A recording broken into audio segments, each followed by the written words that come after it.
देखिए, ये हमारा जो एलईडी है वो ग्लो करना स्टार्ट करा एंड हमारा ट्रांसफॉर्मर बहुत अच्छे से काम कर रहा है। हाय बच्चों, मैं Vishal and hope you are doing well.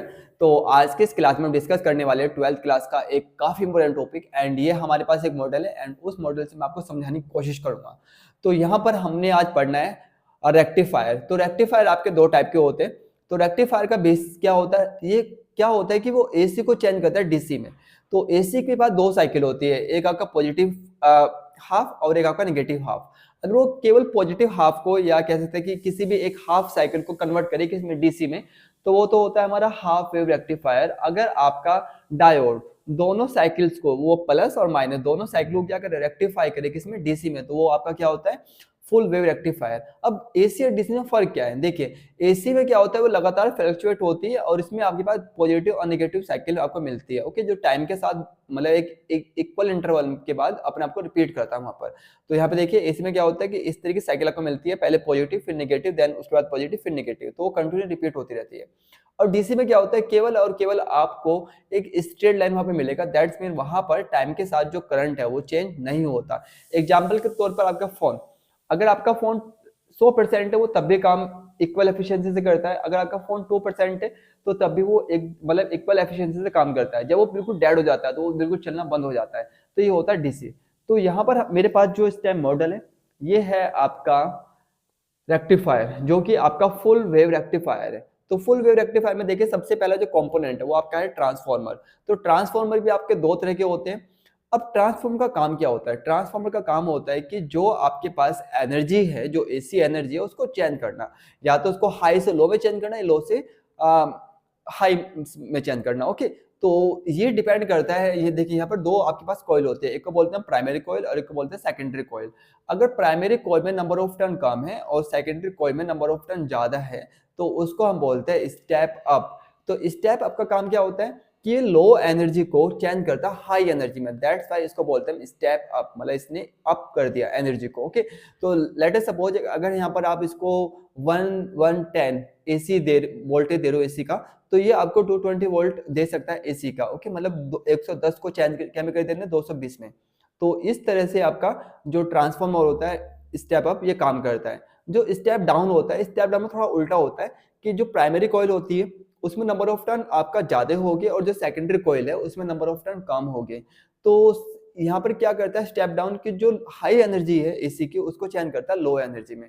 Suppose कीजिए, देखिए यहाँ पे जो ट्रांसफार्मर है मेरा है ये 220 वोल्ट आपका, हम इसको इनपुट देते हैं और ये हमें आउटपुट के अंदर देता है 6 वोल्ट एसी का। ओके, तो ये आपका स्टेप डाउन है। तो ये आप समझिएगा स्टेप डाउन और स्टेप अप का काम क्या होता है। ओके, होप आपके क्लियर भी हो गया होगा। एंड 12th क्लास में ट्रांसफार्मर काफी इंपॉर्टेंट टॉपिक है। एंड इसके बाद हमने यहाँ पर दो डायोड यूज किए हुए, आपका D1 डायोड और ये आपका D2 डायोड।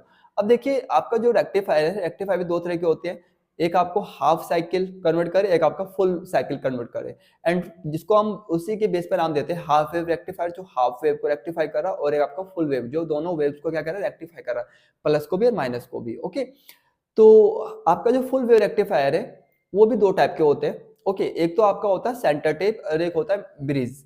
अब देखिए ब्रिज में क्या फर्क क्या है और सेंटर टेप क्या है। सेंटर टेप में केवल हम दो डायोड यूज करते हैं और आपका जो ब्रिज है उसमें चार डायोड होते हैं। एंड जो आपका हाफ वेव रेक्टिफायर है उसमें केवल एक ही डायोड यूज होता है एक टाइम पर। अब देखिए हमारे पास जो रेक्टिफायर है एट टाइम, ये हमारे पास है फुल वेव रेक्टिफायर, वो भी सेंटर टेप। इसमें केवल दो ही डायोड यूज हुए, आपका D1 और आपका D2। अब इसमें होता क्या है, देखिए अभी इस ट्रांसफार्मर ने काम केवल इतना किया है कि 220 वोल्ट को चेंज किया किसमें, 6 वोल्ट में। अभी भी एसी है। अब एसी जब आगे जाएगी इन डायोड्स पर, तो सपोज कीजिए कि आपका पहले हाफ साइकिल जा रहा है, प्लस हाफ साइकिल। तो प्लस हाफ साइकिल के लिए जो आपका D1 डायोड है ये आपका फॉरवर्ड बाइस होगा एंड D2 डायोड जो होगा रिवर्स बाइस होगा। ओके, ये ऑटोमेटिक एडजस्ट हो जाता है क्योंकि यहाँ पे हमने इसको सेंटर टेप किया हुआ है। तो यहाँ पर आप, जैसे मैं आपको बताया है यहाँ पर कि हमारे पास दो बाइसिंग होती है, एक तो फॉरवर्ड बाइस और एक रिवर्स बाइस। तो डायोड क्या होता है आपको पता भी होगा कि डायोड में हमारे पास दो कंपोनेंट होते हैं, एक आपको P और एक N। ओके, जहाँ पे P और N आपका डिफ्यूजन के दौरान कंबाइन होते हैं, मिलते हैं, उस लेयर को बोलते हैं जंक्शन। और जंक्शन के बोथ साइड एक लेयर बनती है जिसको हम बोलते हैं डिप्लेशन लेयर। और डिप्लेशन लेयर जो बनती है वो बनती है due to minority charge carrier. तो माइनॉरिटी चार्ज कैरियर की वजह से जंक्शन के बहुत साइड एक डिप्लेशन लेयर बनती है, और जो डिप्लेशन लेयर है वो एक बैरियर का काम करती है। ओके, और वो बैरियर होता क्या है, वो फर्दर जो आपके पास चार्ज कैरियर होते हैं उसको स्टॉप करता है।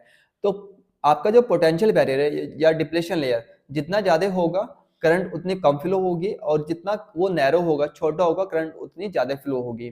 तो फॉरवर्ड बाइस होता क्या है कि फॉरवर्ड बाइस में जो डिप्लेशन लेयर है वो नैरो बन जाती है और करंट इजीली फ्लो होता है, और रिवर्स बाइस में क्या होता है कि जो करंट है वो कम फ्लो होती है, बिकॉज जो डिप्लेशन लेयर है वो थोड़ा बढ़ जाती है, मतलब उसका जो साइज है वो इंक्रीज हो जाता है। तो इंक्रीज होने की वजह से वो ज़्यादा पोटेंशियल बैरियर लगाता है, जिस वजह से वहाँ पे इलेक्ट्रॉन और प्रोटॉन्स, सॉरी होल्स, वो फर्दर मूव नहीं कर पाते। तो इस तरह से यहाँ पर वर्किंग होती है डायोड की, एक तो फॉरवर्ड बाइस में और एक आपका रिवर्स बाइस में। और ये भी याद रखिएगा फॉरवर्ड बाइस होता क्या है, जब आपका पी टाइप कनेक्ट हो किससे, पॉजिटिव टर्मिनल से, और एन टाइप कनेक्ट हो किससे, नेगेटिव टर्मिनल से, तो उस केस में वो फॉरवर्ड बाइस होता है। अगर हम बात करें रिवर्स की, तो रिवर्स बाइस में क्या होता है कि पी कनेक्ट हो नेगेटिव टर्मिनल से और एन कनेक्ट हो पॉजिटिव टर्मिनल से, तो उस केस में वो होता है आपका रिवर्स बाइस। तो यहाँ पे देखिए जो आपका ट्रांसफार्मर है वो एसी यहाँ पे सप्लाई कर रहा है 6 वोल्ट का, 220 से 6 वोल्ट ने कन्वर्ट कर दिया। और अभी भी जो एसी है, तो एसी के बाद दोनों साइकिल होगी, एक प्लस और एक की माइनस। अब बात करें सबसे पहले प्लस साइकिल की, तो प्लस साइकिल के लिए, फर्स्ट साइकिल के लिए जो फर्स्ट हाफ है, फर्स्ट हाफ साइकिल के लिए जो D1 डायोड है वो आपका वर्क करेगा ऐसे फॉरवर्ड, एंड जो D2 डायोड है वो वर्क करेगा ऐसे रिवर्स बाइस्ड। ओके, तो फॉरवर्ड बाइस में क्या होगा, करंट इजीली फ्लो होगा, और रिवर्स बाइस में करंट फ्लो नहीं होगा। तो इस केस में प्लस हाफ के लिए जो D1 डायोड है वो आपका करंट आपका अलाउ करेगा, और D2 डायोड उसको ब्लॉक करेगा। अब नेक्स्ट हाफ के लिए जो आपका नेगेटिव साइकिल है, तो नेगेटिव साइकिल के लिए क्या होगा, जो D2 डायोड था वो आपका बन जाएगा फॉरवर्ड बाइस, एंड D1 डायोड बन जाएगा रिवर्स बाइस। तो इस तरह से D2 डायोड क्या हो जाएगा, फॉरवर्ड, एंड D1 आपका हो जाएगा रिवर्स। तो फॉरवर्ड होने की वजह से D2 करंट पास करेगा और D1 करंट पास नहीं करेगा। तो इस तरह से आप देख सकते हैं कि एसी की दोनों साइकिल के लिए प्लस और माइनस, तो प्लस के लिए ये वाला आपको करंट पास कर रहा है, और माइनस के लिए ये वाला करंट, मतलब डायोड आपका करंट पास कर रहा है। तो इस तरह से यहाँ पे करंट पास होता है और आगे जाता है। तो अभी भी यहाँ पर थोड़ा बहुत एसी रह जाएगा, बिकॉज देखिए जो डायोड है वो पूरी तरह से उसको डीसी में कन्वर्ट नहीं करता। तो अभी भी यहाँ पर कंपोनेंट है किसके, एसी के। तो यहाँ पर एसी अभी भी हमारे पास है, मतलब डीसी तो है, डीसी के साथ साथ यहाँ पे थोड़ा बहुत एसी भी है। ओके, तो एसी होने की वजह से हम यहाँ पर इसको फिल्टर लगाते हैं। फिल्टर का काम क्या होता है, छानना। ओके, मतलब छानना क्या है, देखिए यहाँ पर एसी और डीसी, क्योंकि जो आपका डायोड है वो केवल और केवल जो नेगेटिव हाफ साइकिल थी, जो आपका डाउनवर्ड नीचे की ओर आ रही थी, उसको ऊपर की ओर कर दिया, मतलब उसको एक डायरेक्शन में फ्लो कर दिया। ओके, तो अभी यहाँ पर डीसी के साथ साथ एसी भी यहाँ पर है। तो यहाँ पर हम आगे लगाते हैं फिल्टर। तो फिल्टर हमारे पास बहुत तरह के होते हैं, लेकिन हमने यहाँ पे लगाया है एल और R filter. Okay, L R filter, तो सॉरी सी आर फिल्टर। तो सी आपका क्या, कैपेसिटर है। तो हमने यहाँ पर कैपेसिटर यूज किया। अब देखिए कैपेसिटर का काम क्या है, जो यहाँ पर जो डायोड है, जो डायोड करंट को अलाउ कर रहे हैं। ओके, अब अलाउ कैसे कर रहे हैं कि उन्होंने जो डीसी की जो साइकिल थी उसको, सॉरी जो एसी की साइकिल थी उसको डीसी में चेंज कर दिया, लेकिन वहां पर अभी भी थोड़ा बहुत एसी के कंपोनेंट है। एसी के कंपोनेंट के आप समझ सकते हैं कि जब वो आपका चेंज करता है तो अभी भी आपका कुछ इस तरह के मतलब फ्लक्चुएशन आती है इस तरह की। ओके, दोनों साइकिल के लिए, ये प्लस हाफ के लिए और माइनस हाफ के लिए कुछ इस तरह से आती है कंटिन्यू।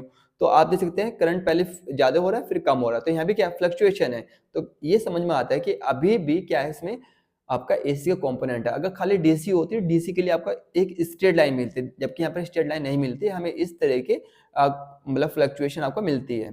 तो इसका ये मतलब है कि अभी भी यहाँ पे डीसी है, सॉरी एसी है। तो डीसी के साथ एसी है, तो उस डीसी और एसी को अलग अलग करने के लिए हम क्या लगाते हैं, यहाँ पे कैपेसिटर लगाते हैं। बिकॉज कैपेसिटर का काम क्या है, कैपेसिटर एसी को तो अलाउ करता है, लेकिन जो डीसी है उसको अलाउ नहीं करता। तो यहाँ पे कैपेसिटर एसी को तो अलाउ करेगा, एंड यहाँ पर हमने एसी को कर दिया अर्थिंग। अर्थिंग करने का मतलब है कि एसी यहाँ पर 0 हो जाएगा, और जो डीसी वोल्टेज था, डीसी करंट को इसने यहाँ पे ब्लॉक करा, और ब्लॉक करके उसने इसको आगे पास कर दिया कैपेसिटर के, जो कैपेसिटर है, कैपेसिटर ने इस जो डीसी करंट था उसको अलाउ कर दिया रजिस्टर के थ्रू। एंड यहाँ पर हमारा जो आपका ये एलईडी है ये आपका जलने लगेगा। ओके, ग्लो करना स्टार्ट करेगा।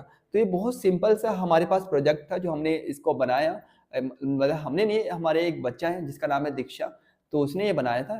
एंड ये काफ़ी अच्छा था, तो मुझे लगा कि इसको एक्सप्लेन करना चाहिए। तो ये आपका फुल वेव रेक्टिफायर है जिसमें आपका एक ट्रांसफार्मर है। ट्रांसफार्मर के साथ साथ हमने यहाँ पे 2 डायोड यूज़ किए हैं जिसकी वजह से हम उसको बोलते हैं सेंटर टेप। तो सेंटर टेप में हमने यहाँ पर जो डायोड्स है वो थोड़ा बहुत, इसमें अभी भी एसी कंपोनेंट है और एसी कंपोनेंट को खत्म करने के लिए हमने यहाँ पे क्या लगाया, कैपेसिटर। इस कैपेसिटर ने क्या करा, एसी को तो आगे फ्लो करने दिया और वहाँ पर एसी क्या हो गया, ग्राउंड हो गया। ग्राउंड होने का मतलब है कि जीरो हो गया। और जो आपका डीसी ब्लॉक हुआ था, उस जो डीसी ब्लॉक हुआ था, इस जो डीसी था इस ये हमने आगे फ्लो कर दिया किसके थ्रू, रजिस्टर के थ्रू। ओके, ये रजिस्टर आपका ये रहा, रजिस्टर के थ्रू हमने इसको आगे भेज दिया और कहाँ पर, आपका एलईडी पर, और एलईडी आपका ग्लो करना स्टार्ट करेगा। अब देखिए मैं इसको चला के दिखाता हूँ एंड ये वर्किंग कर रहा है। अरे काफी अच्छा एंड स्मूथ आपका प्रोजेक्ट है। और ये आपका जो 12th है, 12th में बहुत सारे टॉपिक इससे क्लियर होते हैं। तो 2 मिनट के लिए आपको रुकना पड़ेगा, मैं इसको लगाता हूँ। देखिए ये हमारा जो एलईडी है वो ग्लो करना स्टार्ट करा एंड हमारा ट्रांसफार्मर बहुत अच्छे से काम कर रहा है और जो हमारा डायोड्स है दोनों वो अच्छे से काम कर रहे हैं और जो कैपेसिटर है वो भी अच्छे से काम कर रहा है। तो ये वर्किंग मॉडल होप आपको अच्छा लगा होगा। एंड ये हमारा जो मैं क्रेडिट दूंगा स्पेशल हमारे 12th क्लास की बच्ची है दीक्षा सैनी, तो उसने ये बनाया है एंड काफ़ी अच्छा प्रोजेक्ट है। तो इसी उम्मीद के साथ कि आपको अच्छा लगा होगा ये वीडियो। तो have a good day and good luck. और आपसे उम्मीद करूंगा कि आप इस चैनल को सब्सक्राइब करो और सब्सक्राइब करने के साथ साथ अपने जो फ्रेंड्स हैं उनके साथ भी शेयर कर सकते हैं। तो बाय।